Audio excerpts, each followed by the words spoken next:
하나님의 말씀 구약성경 역대하 35장 1절로 6절 말씀까지 읽겠습니다.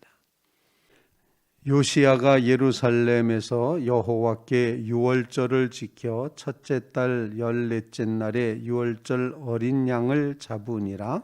왕이 제사장들에게 그들의 직분을 맡기고 격려하여 여호와의 전에서 직무를 수행하게 하고 또 여호와 앞에 구별되어서 온 이스라엘을 가르치는 레위 사람에게 이르되 거룩한 궤를 이스라엘 왕 다윗의 아들 솔로몬이 건축한 전 가운데 두고 다시는 너희 어깨에 매지 말고 마땅히 너희 하나님 여호와와 그의 백성 이스라엘을 섬길 것이라. 너희는 이스라엘 왕 다윗의 글과 다윗의 아들 솔로몬의 글을 준행하여 너희 족속대로 반열을 따라 스스로 준비하고 너희 형제 모든 백성의 족속의 서열대로 또는 레위 족속의 서열대로 성소에 서서 스스로 성결하게 하고 유월절 어린 양을 잡아 너희 형제들을 위하여 준비하되 여호와께서 모세를 통하여 전하신 말씀을 따라 행할지니라. 아멘. 아멘. 살아계신 하나님의 말씀입니다. 오늘 본문 말씀은 요시야 왕이 유월절을 지키는 이야기를 기록을 합니다. 35장 전체가 그런 내용인데 열왕기에서는 이 요시야 왕이 성전을 수리하는 이야기를 자세하게 강조를 해서 2장에 걸쳐서 길게 기록을 하고 있었는데 역대하에서는 특징적으로 성전 수리한 것은 굉장히 앞부분에 우리가 읽었지만 간단히 기록하고 넘어가고 그 대신 열왕기상에 자세하게 기록하지 않았던 이 유월절 지키는 이야기를 역대기는 아주 자세하게 기록을 하고 있습니다. 각각의 차이가 있다고 보아지죠. 똑같은 일을 놓고 기록할 때도 어떤 것에 초점을 맞추고 강조하는 에 따라서 기록의 분량이 달라지는 모습을 보여주게 됩니다. 역대하는 유월절을 지키는 일을 자세히 기록함으로써 하나님 앞에 이 제사 드리는 일이 얼마나 귀중한지 이 제사에 대한 강조점을 두고 역대기를 기록해 가고 있다는 것입니다. 다른 말로 표현하면은 이 역대기를 읽어야 되는 백성들은 지금 바벨론 포로에서부터 돌아와서 예루살렘을 다시 복구해야 되는 성전과 성벽과 성과 그 백성들이 모든 것을 다 다시 복구하며 회복하며 재건해야 되는 그런 입장에 있는 그 백성들에게 하나님 앞에 이렇게 유월절 드렸던 과거의 요시야 왕의 종교개혁, 그래서 유월절을 요시야 왕이 이렇게 정성스럽게 준비해서 정말 유사 이래로, 아니 사무엘 이후로 이렇게 유월절을 지킨 적이 없었다고 그렇게 평가할 만큼 훌륭한 유월절을 지켰다, 이런 이야기를 강조하여 길게 기록하므로 이 역대기를 읽는 사람들로 하여금 우리도 유월절을 그렇게 지켰으면 좋겠다. 우리도 그렇게 우리에게 정말 나아갈 길, 행할 일, 어떻게 계획을 세워야 되는지를 분명하게 보여주고 있구나. 이렇게 깨달음을 가졌을 것으로 생각이 됩니다. 유월절을 강조하였다 하는 것, 이것이 역대기의 특징이라는 것을 우리에게 가르쳐 줍니다. 하나님 앞에 예배 드리는 일이 참으로 중요한데 그 중에서도 오늘 본문에 보면 1절에 유월절을 지켰다 이렇게 표현합니다. 어린 양을 잡았다 이렇게 표현하는데 유월절을 지켜 유월절 어린 양을 잡으니라. 우리 말씀을 읽으면서 첫 번째로 이 요시야 왕은 어떤 생각을 하고 있었는가 하면은 하나님께서 우리를 구원해 내신 구원 백성이 되게 하신, 즉 애굽에서부터 불러내신 이 놀라운 구원의 일, 이 유월절의 일, 이것은 이스라엘 백성이 탄생하는 위대한 그 그런 하나님의 사건이었습니다. 그 백성을 애굽에서부터 출애굽시키심으로써 하나님의 거룩한 백성, 하나님의 거룩한 택한 백성, 가나안 땅에까지 이르게 하는 그 긴 여정을 보여줬던 그 백성, 하나님의 백성을 삼으셨음을 보여주고 있습니다. 다시 말씀드리면 유월절은 이스라엘 백성들이 구원받은 것을 기념하는 그런 절기였습니다. 그런 제사였습니다. 하나님의 은혜로 그 강력한 바로의 손아귀 밑에서 우리 백성을 구원해 내셨다. 그것도 기적적인 방법으로 구원해 내셨다. 다 죽어 넘어가는데 우리의 유대인, 즉 어린 양 피를 문설주에 발랐던 집들은 다 뛰어 넘어가심으로 우리는 살아났다. 우리는 구원받았다. 그리고 그날에 이제 누룩 없는 떡을 준비하고 있다가 쓴 나물에 그렇게 준비하고 있다가 아니 잠을 잘 때도 허리띠를 띠고 지팡이를 붙잡고 잠을 자다가 이제 탈출하자 출애굽하자 했을 때 온 백성이 쏟아져 나왔던 그 구원의 날, 그 유월절을 기억하면서 하나님이 우리를 구원해 내셨다 하는 것을 기념하고 감사하고 축하하는 일, 이것이 참으로 중요하다 이렇게 생각을 합니다. 그리스도의 몸된 교회가 오늘이 교회 창립 65주년이 되는 그런 이제 주일입니다. 우리 교회도 어쩌면 이제 하나님 앞에 이끌림을 받아서 이렇게 세워진 그런 교회라 생각을 합니다. 정말 이 믿음 간직하면서 하나님께서 구원해 내신 백성, 하나님의 구원의 은혜를 감사하고 기뻐하고 행복해하고 축하하는 일은 믿는 성도들이 마땅히 해야 될 것이다 라는 그런 생각을 하면서 첫 번째 기도 제목은 우리를 구원하신 하나님의 은혜를 유월절 제사를 드리듯이 기뻐하며 행복해하고 축하하는 그런 마음을 우리에게 허락해 주시옵소서. 그런 간구를 주님 앞에 올릴 수 있기를 간절히 바랍니다. 우리를 구원해 주신 주님의 구원의 은혜, 그것이 바로 유월절 중심의 뜻이라고 생각을 합니다.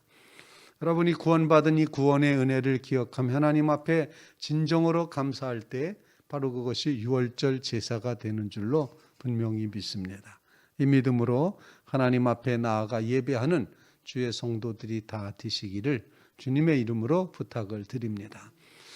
두 번째로 요시야 왕은 이렇게 구원의 은혜를 기억했을 뿐만 아니라 이 구원의 은혜를 기념하는 유월절을 잘 지키기 위해서 제사장들과 레위 사람들을 격려하고 지시합니다. 오늘 본문 말씀 3절 말씀 우리 한번 2절 말씀 한번 같이 한번 읽어보겠습니다. 2절입니다. 시작. 왕이 제사장들에게 그들의 직분을 맡기고 격려하여 여호와의 전에서 직무를 수행하게 하고 3절입니다.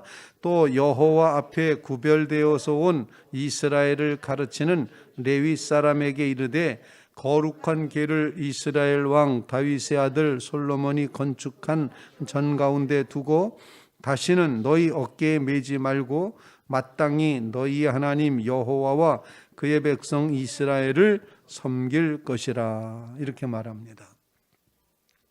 제사장들에게는 직무를 따라서 그 일을 하라고 격려합니다. 힘을 줍니다. 용기 줍니다. 옛날 성경에는 어려운 단어로 썼었는데 면려하고 이렇게 돼 있었습니다. 면려, 권면하고 격려한다 이런 뜻으로 면려한다 이런 단어로 사용했었는데 이제 개정개혁판에는 격려하여 이렇게 표현하고 있습니다. 격려했다는 것, 그것은 바로 정말 일을 잘하도록 붙도 도와주고 힘을 주었다라는 그런 사실을 볼 수가 있습니다. 제사장들에게는 격려하였고 그리고 레위 사람들에게는 이제 법궤를 하나님의 율법궤의 그 법궤를 이리저리 함부로 메고 옮기지 말아라. 이제는 어디다 두라 그랬습니까? 솔로몬이 세운 전 가운데 한가운데 이제는 고정시켜라 이렇게 말씀을 하고 있습니다. 아마 앞서서 왕들이 이제 우상 숭배하고 하느라고 이 지성소 안에 있었던 율법궤가 언약궤가 이리저리 옮겼던 모양입니다. 그렇기 때문에 다시 궤를 갖다 정확한 자리에 그 언약궤를 이제 말씀의 궤를 거기에다 놓으라 그렇게 말하면서 거룩한 궤를 너희 어깨에 다시는 매지 말고 마땅히 이제 하나님의 성전 솔로몬 성전에 두고, 그리고 너희는 매는 일 말고, 이 율법궤를 매는 일 말고 백성들을 섬기는 일을 해라, 가르치는 일을 해라, 말씀을 가르치는 일을 해라, 이렇게 말함으로써 이제 성전 안에서의 유월절에 반드시 그들이 지켜야 될 중심, 율법궤를 중심하고 하나님의 임재를 중심하는 그런 예배가 필요한 것을 가르쳐주고 있습니다. 오늘 이 말씀을 통해서 하나님의 임재를 바라며 살아가는 제사장, 그래서 그들은 격려받아야 될 것이고, 그리고 하나님의 뜻을 이루어 가야 되는 레위 사람들, 섬겨가야 되는 사람들, 그들 역시 하나님의 임재를 귀히 여기는 것, 바로 이런 모습으로 살아가야 되는 우리에게 일깨워주고 있습니다. 거룩한 궤라고 하는 것은 항상 무엇을 의미하는 거니? 하나님의 임재를 표현하는 것이었습니다. 하나님이 함께 하신다, 하나님이 이 자리에 계신다 하는 사실입니다. 어떤 목사님이 이제 이렇게 야외에서 예배를 드리게 되는데, 본인이 미국의 어떤 목사님이 아주 큰 교회 목사님이신데 갑자기 사용하던 학교에서 강당을 이제 못 빌려주겠다고 그렇게 해서 할 수 없이 찾고 찾다가 공원에서 예배를 드리게 됐습니다. 그래서 목사님이 밤새도록 기도하신 거죠. 비 안 오게 해 주십시오. 하와이라는 지역이 워낙에 수시로 비 오고 그러는 지역인데, 그런데 이 목사님이, 하나님 아시죠? 제가 하나님께 얼마나 충성 다하는지 아시죠? 내일 비 오면 안 됩니다. 아주 하나님을 협박하듯이 이제 기도를 했답니다. 그런데 주일날 아침인데 빗소리에 잠을 깼습니다. 비가 확 쏟아지는 소리에 잠을 깼는데, 하나님 이게 도대체 뭡니까? 그리고 이제 그 공원으로 갔습니다. 그랬더니 먼저 왔던 모든 찬양대원들이 비를 줄줄 맞으면서 찬양을 드리고 있는 모습을 보았습니다. 그러면서도 이 목사님 마음속에, 하나님, 그래 내가 많이 달래는 것도 아니고 비 한 번 멈춰 달래는데 이 비를 안 멈춰 주십니까? 하고 이제 그렇게 하나님 앞에 불평하는 마음으로 기도했는데, 갑자기 하나님이 이런 음성을 주셨답니다. 너는 비 안 오기만 구하냐? 내 임재를 구하지 않냐? 너는 나의 임재에 관심이 없고 비 안 오는 거에만 관심이 있구나. 이런 음성이 엄청 들리더랍니다. 그래서 회개하고 주님의 임재를 구합니다. 비가 오든 안 오든 상관없습니다.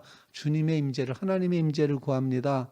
그랬을 때 그 예배가 우중에 진행된 예배임에도 불구하고 하나님이 임재하시니까 비가 오는지 비가 안 오는지에 전혀 상관이 없었더라 라는 그런 이야기. 예배가 끝날 때쯤에 찬란하게 비춰오는 그 빛이 하나님이 마치 내가 너희 예배를 받았다 라고 응답하시는 듯이 그렇게 비춰졌다, 이런 이야기를 적어놓고 있습니다. 우리의 중심에는 이렇게 하나님의 임재를 구하는 믿음이 있어야 된다 생각합니다. 여러분 모두 이 하나님의 거룩한 궤가 하나님의 성전 중심에 있다는 사실을 기억하면서 하나님의 임재를 구하며 주 앞에 나가는 주의 성도들 다 되시기를 주님의 이름으로 부탁을 드립니다. 세 번째로 오늘 본문 말씀에 보면은 이제 하나님의 이 예배 드리는 이 일조차도 다윗의 글과 솔로몬의 글, 그러게 거기에 준행해서 하고, 마지막에는 모세가 명령한 말씀 따라 하라, 이렇게 표현하고 있습니다. 6절 말씀 다 한번 같이 읽어보겠습니다. 6절입니다. 시작. 스스로 성결하게 하고 유월절 어린 양을 잡아 너희 형제들을 위하여 준비하되 여호와께서 모세를 통하여 전하신 말씀을 따라 행할지니라. 말씀을 따라 행하라. 이 세 번째 우리에게 주시는 교훈입니다. 요시야 왕이 그렇게 했습니다. 자신도 유월절을 준비했습니다. 구원의 은혜를 감사하는 것입니다. 율법궤를 아무데나 갖다 움직이지 말아라. 하나님의 임재를 중심하라. 그렇게 명령을 했습니다. 그리고는 모세의 율법에 기록된 대로, 다윗의 글에 기록된 대로, 솔로몬의 글에 기록된 대로 정성을 다해서 하나님 앞에 예배드리자. 말씀 따라 예배하는 그런 귀한 역사를 여기서 요청을 하고 있습니다. 우리의 심양 가운데도 주님의 말씀 따라 하나님을 섬겨나가는 믿음의 결단이 있으시기를 간절히 바랍니다. 주의 말씀 받은 그날 참 기쁘고 복되도다. 주님의 말씀이 중심이 되어 그 말씀이 우리에게 힘과 능력이 됨을 기억하면서 기쁜 날 주 나의 죄 다 씻은 날 늘 깨어서 기도하고 늘 기쁘게 살아가리. 주 나의 죄 다 씻은 날, 주님 앞에 구원받은 이 구원의 은혜를 마음껏 찬송하며 주님 앞에 예배하는 교회 창립 주일이 되시기를 주님의 이름으로 축원을 드립니다.